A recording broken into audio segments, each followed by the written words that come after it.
Welcome to Lowcountry Lowdown. I'm Lindsay Hausman. Today is May the 1st. Governor Henry McMaster proclaimed this week Heat Safety Awareness Week in South Carolina. It comes as we'll see temperatures near 90 degrees later today. Some tips to stay cool as we head into the summer months. Limit time in the sun. Enjoy an air-conditioned environment. Drink plenty of water. Check on your neighbors to make sure they're safe, and protect your pets with fresh, cool water and time indoors. The National Weather Service says it's changing the criteria for the heat advisories starting this summer. A heat advisory will be issued when heat indices of 108 to 112 degrees are expected for 2 or more hours. This is decreased from 110 degrees. The criteria for an excessive heat watch and warning has also dropped from 115 to 113 degrees. And Governor Henry McMaster has declared the month of May as South Carolina Hurricane Preparedness Month. And nationally, next week is Hurricane Preparedness Week. Take action today to be better prepared for when the worst happens.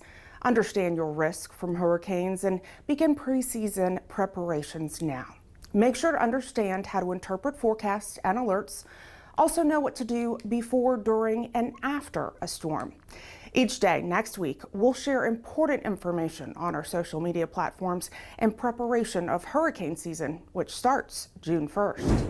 The 17th annual Petals Hilton Head Island is this Sunday, and the cycling event will impact travel on the island.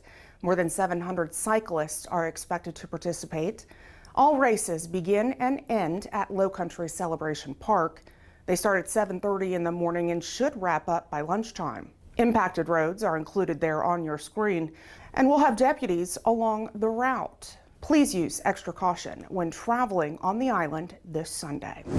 Also on Hilton Head, an archaeological dig started this week at Mitchelville Freedom Park. The group will be working during the week from 7 to 5 each day. Archaeologists will be there through the end of June. Please allow them to work and avoid the area if possible. On Saturday, the town of Bluffton hosts the 22nd annual May River Cleanup. Volunteers will clean up around the May River, its shores, nearby streets and parks in the historic district. Folks will be out between 8 and noon. Please use extra caution in Old Town Bluffton during that time. 2 separate shootings from over the weekend are under investigation, and deputies are asking for those with information to come forward. On Saturday night, shortly before 7, several homes on Shanklin Road in Burton were hit by gunfire. A vehicle was also damaged. No injuries were reported. Later Saturday night at about 10:30, a home on Seaside Road on St. Helena Island was the target of gunfire. A mother and her 2 children were inside at the time. No one was hurt. If you have information about that case, please call Sergeant Klein at 843-255-3430. You can also report crime to us anonymously. You can call our non-emergency dispatch line at 843-524-2777. Submit a tip through our website at bcso.net, or you can do so through Crime Stoppers of the Lowcountry. You can call 843-554-1111. Submit a tip online at 554-1111.com or through the P3 Tips app, which you can download onto your mobile device.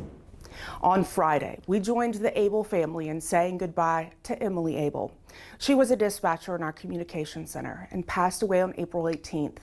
Here's a video we shared in her honor.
While those in our communications center continue to grieve Emily's loss, they're appreciative of the support from other dispatchers from across the state.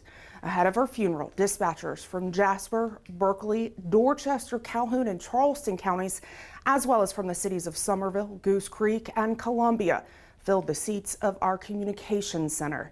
It allowed our staff a moment to breathe and then attend her service. We thank everyone who stepped up to help during this difficult time. Well, another successful Cops on the Coupe event is in the books, raising more than $3,500. This event is a Lowcountry fundraiser benefiting more than 30,000 South Carolina Special Olympics athletes.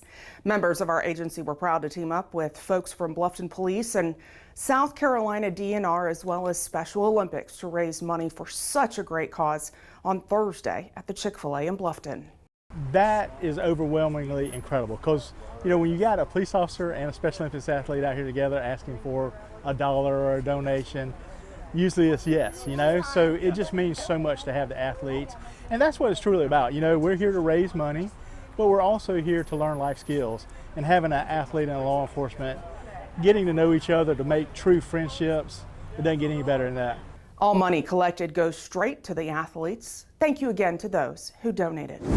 Will we take home the trophy again this year? We surely do hope so. Our school resource officers, Sergeant Shea and Smith, are looking forward to participating in the Petals and Stars You're a Star event this weekend. It's on Saturday from noon to 4 at Oscar Fraser Park in Bluffton. First responders compete against community groups in silly challenges. It's also a great opportunity to support our younger entrepreneurs, selling everything from jewelry and crafts to baked goods and lemonade. If you have something that you'd like to know more about or see covered here on Lowcountry Lowdown, please feel free to send me an email at lindsay.hausman@bcgov.net. If you haven't already, I always tell you to make sure you follow us on all of our digital and social media platforms. It's a great way to stay up to date and engaged with us. Thanks for watching this week's episode. We'll see you next week. Stay safe.